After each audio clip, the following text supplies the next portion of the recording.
Sourdough series number 4. I'm going to answer your question, Annie, how to make your bread rise. Okay, I can be here talking for half an hour about how to make the bread rise, but I want to give you what is the most important part. You need to have a very good, strong sourdough starter.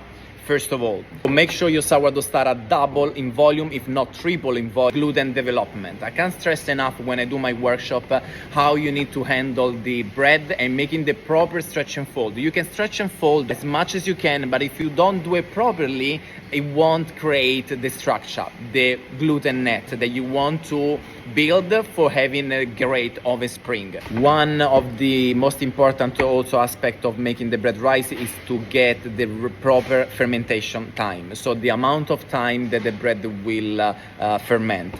And this you need to play because every recipe, every hydration, every sourdough starter is slightly different, so you need to try what is the best schedule. Obviously, if you do my workshop or the online course, you will have a bulletproof recipe, so the amount of fermentation is set.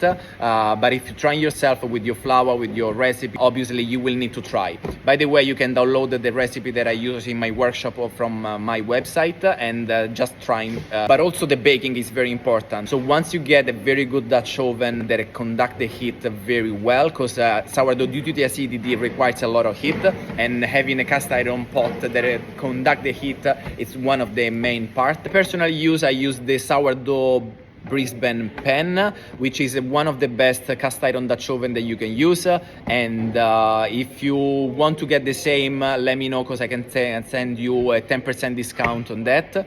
And it's really what made the difference when I baked my bread. Hopefully this video helped everybody get a nice oven spring on your sourdough bread. Ciao belli!